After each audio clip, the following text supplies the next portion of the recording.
Hello students. तो मैंने कहा था कि मैं केवीएस पेडागोगी से रिलेटेड 60 क्वेश्चन कराऊंगी। उसमें हम 29 क्वेश्चन कर चुके हैं। क्वेश्चन नंबर 30 देख लेते हैं। What is the stage from 2 to 6? 2 to 6 को हम क्या बोलते हैं? Pre childhood. ठीक है। अकॉर्डिंग टू जीन पियाजे, चाइल्ड डेवलप एब्स्ट्रैक्ट लॉजिकल और रीजनिंग किस स्टेज में करता है? हमारा formal operational stage. Abstract knowledge मतलब एक कंक्रीट नॉलेज है, उसे पता ही ये डॉग है, ये कैट है और इसके में क्या क्या डिफरेंस होता है। तो लॉजिकल और रीजनिंग स्किल जो आती है वो हमारी फॉर्मल ऑपरेशनल स्टेज में आती है। टीचर जो है एक ग्रुप है बच्चों का, उसके बिहेवियर को कैसे पता करता है कि उनका बिहेवियर क्या फोकस कर रहा है? तो वो ऑब्वियसली वो कहाँ से होगा? ऑब्जर्वेशन से। चिल्ड्रन जो है यूजुअली ईगो सेंट्रिक कौन कौन सी स्टेजेस में होते हैं? तो वो उसका आंसर होगा सेंसरी मोटर और प्री ऑपरेशनल स्टेज। आपको पता है कि उनके अंदर बहुत ईगो होता है। छोटे बच्चे को अगर उसने सोचा कि मुझे ये चाहिए तो चाहिए, उसे कोई फ़र्क नहीं पड़ता आपका कहाँ वो रो रहा है कहाँ नहीं, उसे बस रोना है तो रोना है, मतलब वो ईगो हो जाता है। मेरी मम्मी है तो मेरी ही है, वो किसी और की मम्मी नहीं हो सकती, kind of.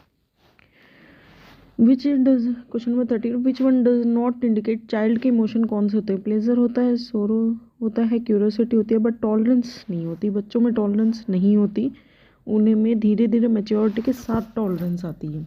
According to Jean पियाजे, children किस एज में नो लॉन्गर ईगो सेंट्रिक कब नहीं होते? वो कंक्रीट ऑपरेशनल। हमने बोला ईगो सेंट्रिक कब होते हैं? सेंसरी मोटर और प्री ऑपरेशनल के टाइम। तो कंक्रीट ऑपरेशनल में अब वो ईगो सेंट्रिक नहीं होंगे, अब वो बड़े हो गए हैं, थोड़े से मेच्योर उनमें डेवलपमेंट आ गए।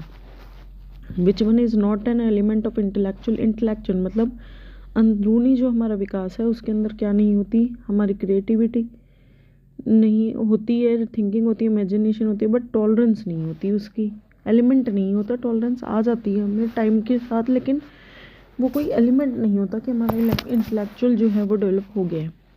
अकॉर्डिंग टू पियाजे थ्योरी, कॉग्निटिव डेवलपमेंट जो संज्ञानात्मक विकास है और कंक्रीट ऑपरेशनल जो स्टेज है वो किस टाइम पे स्टार्ट होती है? वो हमारी 7 ईयर। 2 to 6 हमारी प्री ऑपरेशनल होती है, 7 के बाद हमारी कंक्रीट ऑपरेशनल स्टार्ट हो जाती है।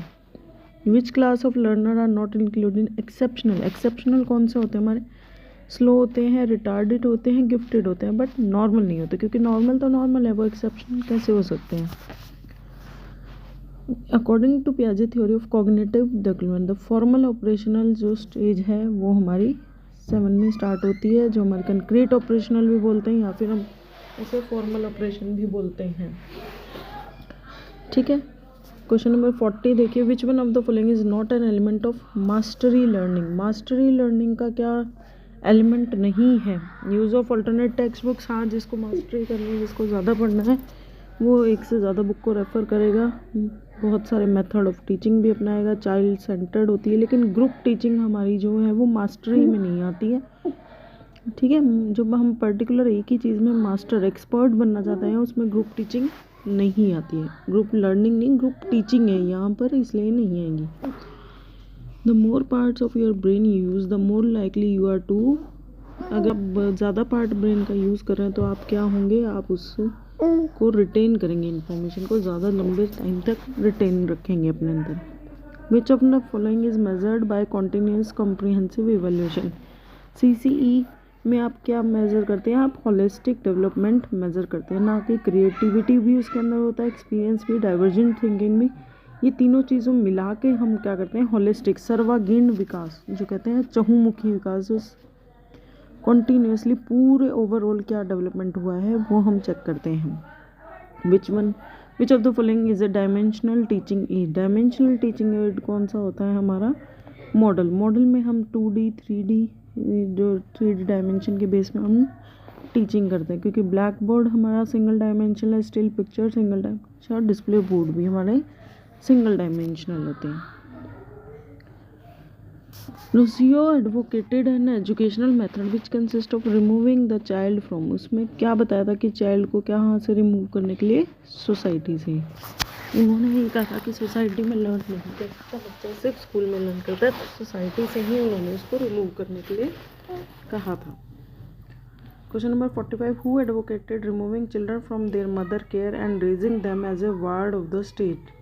ये किसने कहा था कि चिल्ड्रन को अपनी माँ से दूर करिए और उनको as a ward of state की तरह बताइए? तो ये कहा था प्लेटो ने। इनके ये बहुत कम है, ये थोड़े डिफरेंट से ऑफ टॉपिक्स हैं जो आपको करने चाहिए। इनमें से भी एक आधी क्वेश्चन पूछ सकता है, सिर्फ आज तक नहीं जाएगा हमारा केबीएस। ठीक है,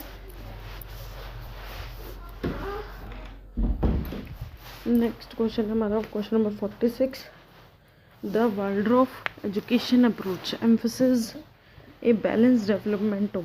जो वाल्ड्रॉफ है उनकी एजुकेशन अप्रोच है वो किस तरह एम्फसिस करती है? वो करती है हमारी हेड, हर्ट एंड हैंड्स।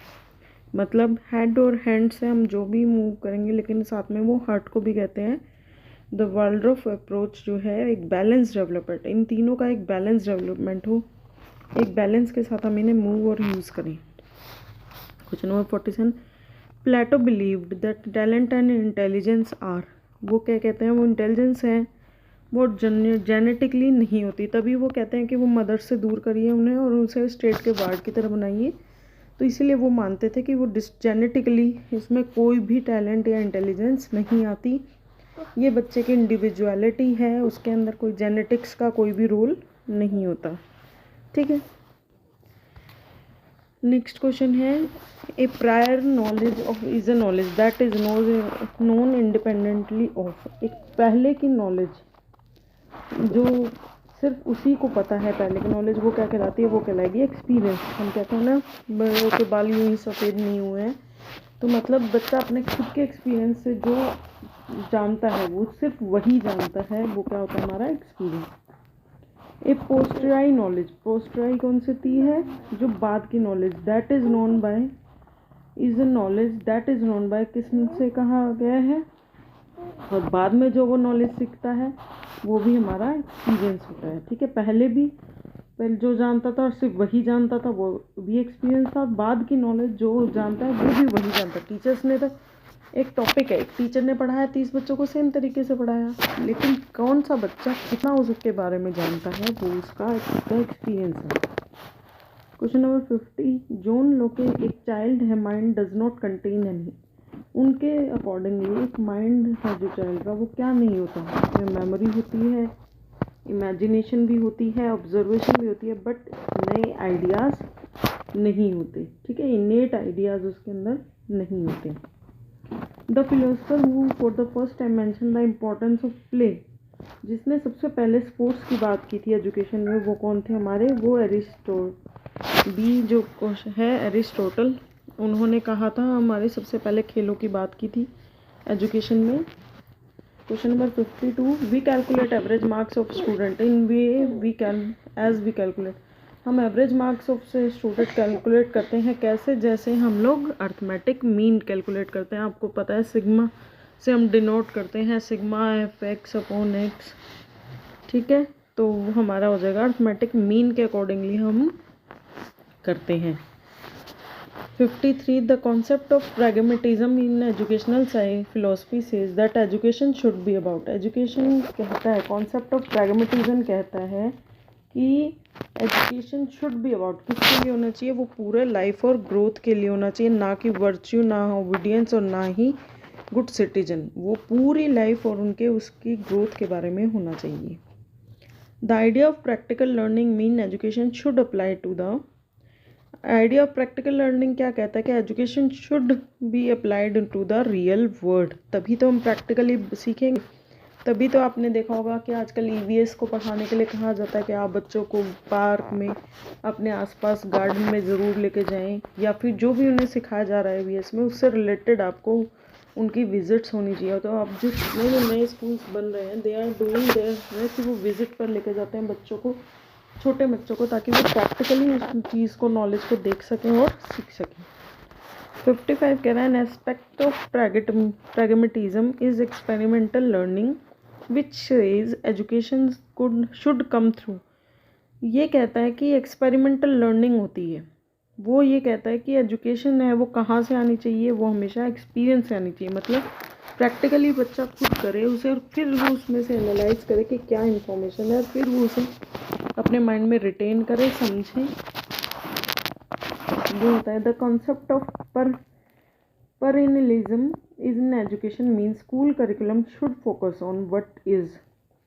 तो वो कहता है कॉन्सेप्ट की एजुकेशन मीन्स कि स्कूल का जो करिकुलम है वो किस पे फोकस करना चाहिए, एवर लास्टिंग। एवर लास्टिंग मतलब जो चीज़ हमारे बहुत लंबे टाइम तक काम आएगी, हमारा जो करिकुलम है वो उसी पर बेस्ड होना चाहिए। According to John Dewey, children should experience, children को एक्सपीरियंस करना चाहिए in school to make the better citizen. उन्हें क्या करना चाहिए, उन्हें डेमोक्रेसी, मतलब उन्हें डेमोक्रेसी को एक्सपीरियंस करना चाहिए ताकि वो बन सके अच्छे citizen. Progressivism believes that education comes from the experience of the, ये कहते हैं कि जो प्रोग्रेसिविज्म क्या कहता है कि आप एक्सपीरियंस के साथ ही आपकी ग्रोथ होगी। तो यानी एक चाइल्ड के लिए ये बात कर रहे हैं, क्योंकि टीचर तो ऑलरेडी है, बड़ा हो गया है, उसको तो एक्सपीरियंस हो गया है। प्रोग्रेसिविज्म ये कहता है कि चाइल्ड की जो एजुकेशन है वो उसके एक्सपीरियंस से ही आएगी। The idea of teaching the whole child in philosophy of pragmatism in education means teaching students to be good citizen. ठीक है, जो आइडिया है प्रैग्मेटिज्म का, ये आपको याद रखना है कि वो एट लास्ट उनको गुड सिटीजन बनाने के लिए ही यूज़ होता है। ठीक है, question number 60, the curriculum of educational institution should be based on, किसके ऊपर होना चाहिए, थ्योरी और प्रैक्टिस दोनों। थ्योरी भी होनी चाहिए उसमें, उसके साथ उन्हें हैंड्स ऑन एक्सपेरिमेंट्स भी होने चाहिए ताकि वो प्रैक्टिस कर पाए और वो सीख पाए। रिसर्च की कोई ज़रूरत नहीं है, क्योंकि उन्हें जो भी सिखाया जाएगा एजुकेशनल इंस्टीट्यूशन में वो ऑलरेडी रिसर्च हो रखी होगी उस पर, उसका रिजल्ट ही उनके सामने होगा। ठीक है, तो मेन जो है वो बेस किस पे होना चाहिए, थ्योरी और प्रैक्टिस। आई होप आपको ये क्वेश्चन का लेवल से अच्छा लगा होगा। KVS में काफ़ी अच्छे लेवल के क्वेश्चन आएंगे, तो ऐसे बिल्कुल जो जो हम सोचेंगे में नहीं वैसे क्वेश्चन आ सकते हैं। Okay, please like and subscribe.